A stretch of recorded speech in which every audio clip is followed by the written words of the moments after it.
You know what, Retta? I'm going to need more ways to say the Premier League is back because me just saying the Premier League is back every show kind of gets boring.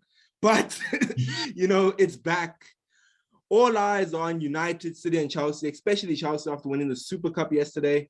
But there's one team we're not talking about that much, and that is former European champions and recent Premier League winners, Liverpool. Why is that? Welcome back to the Fraud Watch podcast. How are you doing, Retta, now that the Premier League is coming back tomorrow?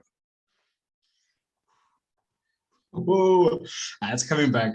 There's no, for me, and this might sound insane, but there aren't many days that feel more festive for me than opening day. And maybe not tomorrow, maybe not tomorrow, because back in the day, it was all used to be on a Saturday, and there's a lot of teams. So tomorrow, I guess, will be nice, but I guess it'll just be, I'm forgetting the phrase now, but it won't really be the real thing. I think come Saturday, and all those teams kick off, it always seems to be sunny. It always seems to be sunny. You'll see.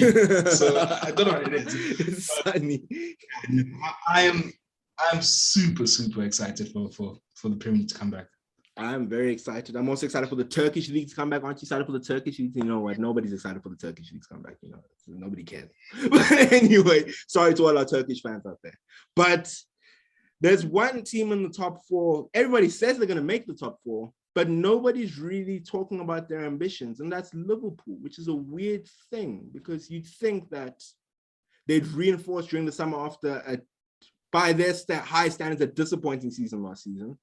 So what do you think of the state of Liverpool right now, and how do you see them moving forward in the Premier League this season? And briefly, because we'll talk about it more in depth as the episode goes on.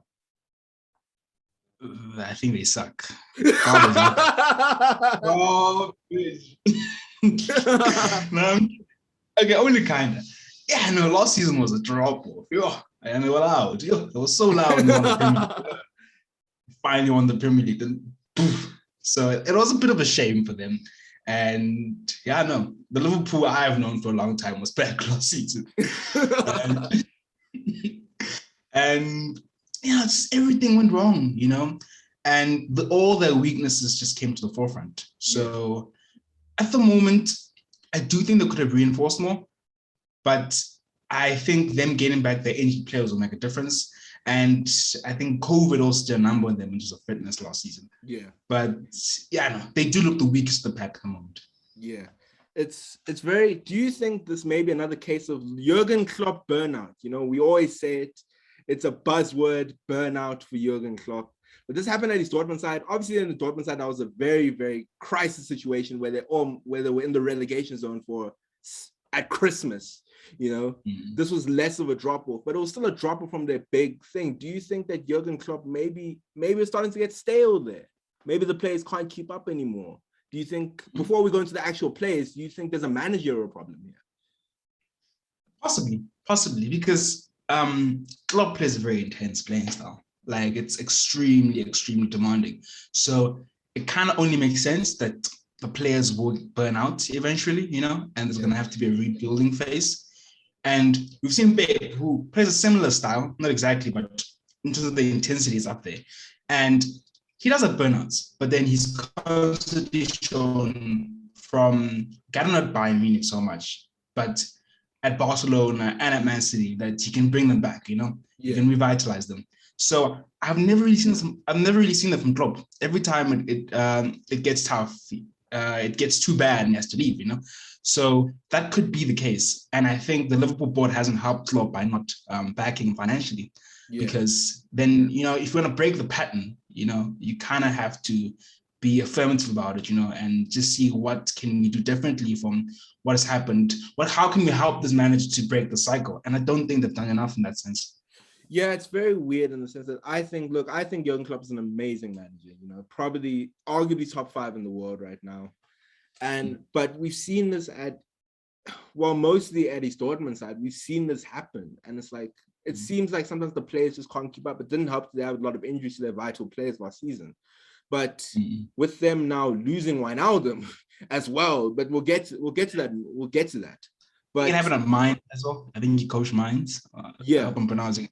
Yeah, he coached Mainz, and apparently it happened there. I didn't obviously keep up with him during his Mainz days because he was still a football hipster guard back then, instead of a mainstream kind of coach. But yeah, it's happened at his previous sides. And I think that he needs to go through a rebuilding process. I think if you're going to go through a rebuilding process, he's the man to do it because he was the one who dragged Liverpool from the depths to the heights that they were. So I have faith in him. I just don't know if he's going to get enough time to do that. Is it the same though? You know, like it's one thing getting a group of players there. Is it the same to take those same group of players and, you know, make them hungry again, you know, and make them want to run again? You know, I think it might be a little different. It's very different, yeah. Because I was going to talk about the squad a bit later and ask you and discuss the squad. But I think that he would need to revitalize the squad. He would need to get rid of some of the players, even key players. I feel like even players that we feel like would be Liverpool's stalwarts for the next 10 years. I feel like he'd have to get rid of them because he has to revitalize the squad. My dog is clearly a Liverpool fan, and she's angry that I've talked about Liverpool in such a degrading way. Let me just close the door so that she doesn't get too angry at my opinions. And at least we've discovered her allegiances, you know. But yeah, I think he's gonna have to get rid of key players. I wouldn't even be against him getting rid of like a Salah or someone because clearly they had problems with that. It wasn't just the defense, it was the attack. But let's go from post to post. Let's go from half to half. The defense. There are questions surrounding Van Dijk and him coming back. Now, I don't think at the beginning he'll be the same player because we've seen this. We've experienced this with both our teams. In the case of Zuma and Luke Shaw, both suffered major injuries. Both have come back to be top players, but they suffered major injuries and it took time to get back to that level, you know? So how do you think if Van Dijk has a slow start, how do you think that affects the rest of the Liverpool team? It'd be tricky because I rate Van Dijk, you know, and I think personally, I think Van Dijk is probably the best centre back in the world, but I do think that they need him to hit the ground running. You know, They really do. They need his leadership and they need his talent at the back there because we saw last season that you pull Van Dijk out of this team and it's a yikes. You know, like, they were finished at the back. So I guess they realized that in the fact that they brought in what's his name again, Konate. Konate. Yeah. So, look, they have reinforced, I guess, their weakest position, really, where we've seen that even if they have Matip and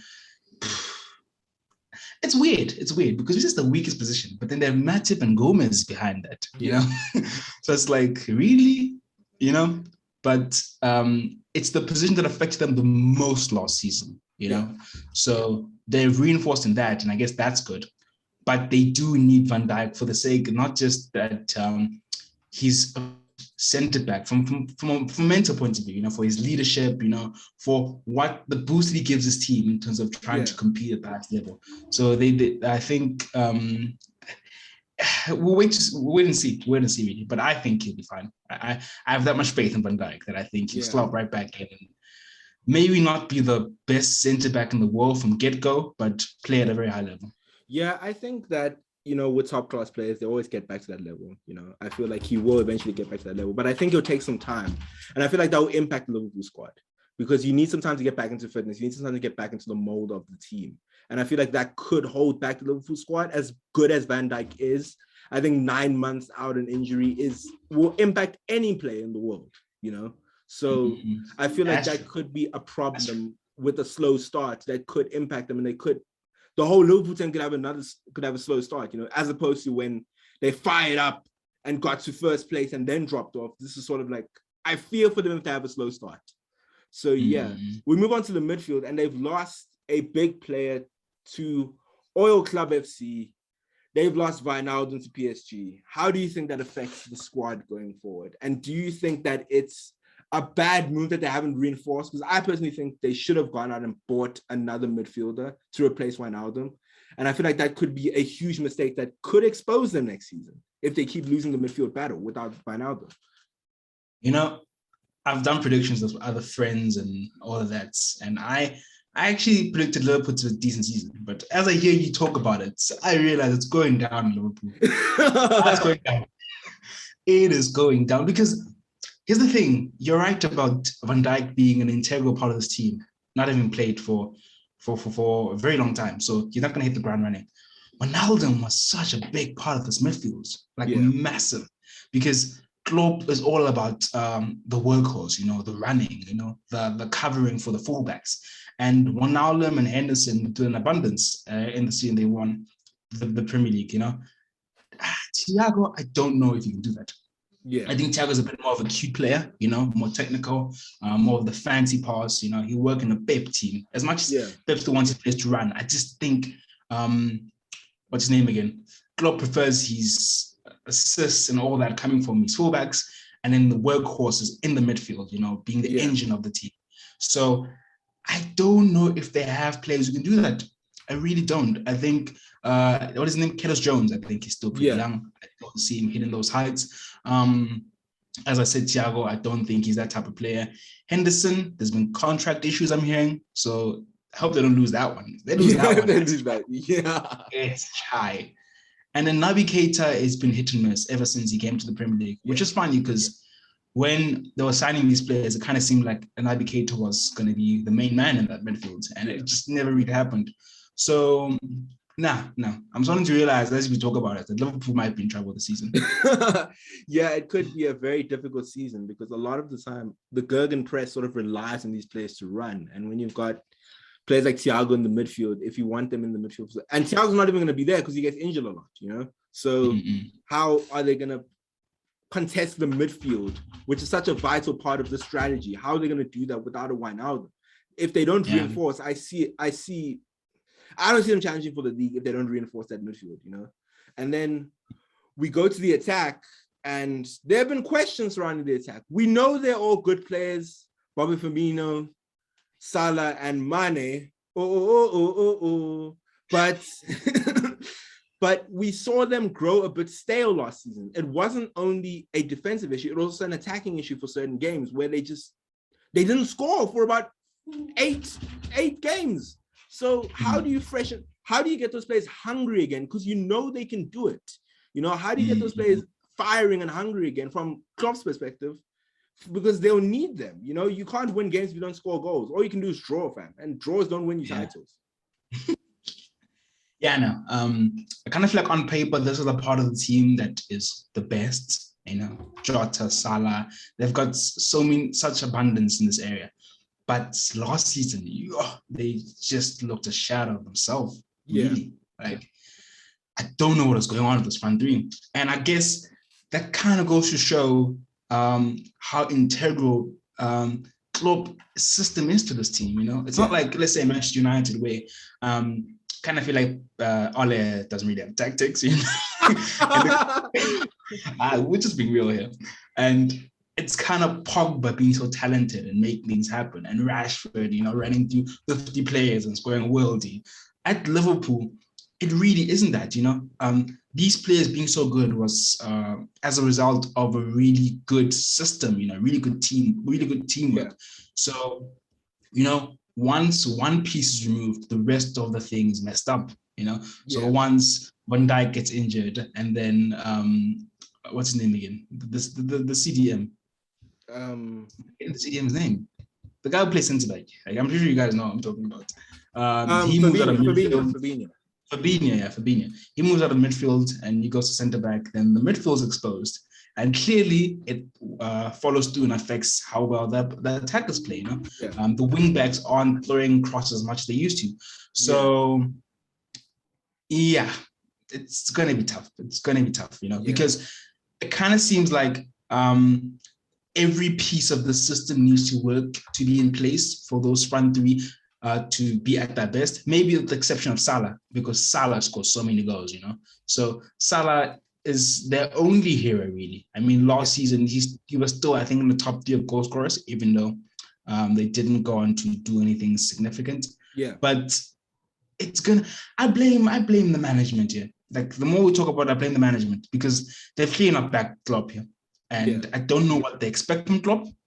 Maybe they told him just make top 4, but they have not backed Klopp. And if Klopp shucks and he gets fired, it'll be on them. Yeah. Last question before we go, because this is an interesting one. How far do you think the gap is between Liverpool and the rest of the perceived top three? Because obviously we'll get into our predictions tomorrow, but how big is the gap between Chelsea, City, and United and Liverpool? Because you've seen nobody's really talking about Liverpool challenging for the league anymore. So how far do you think the gap has extended now that all these three teams have gone into business and have gotten proven players? How far do you think the gap is for Liverpool? Do you think it'll be a 10-point difference where it's like third and fourth, it's just like in different hemispheres? Or do you think it'll be much more competitive than we think? Like, I don't want to be a hypocrite and change my mind because, as you know, I'm also on the RDA, another show, and we did predictions there, and I said they'll do decent this season. But the more I think about it, I'm starting to wonder about that prediction.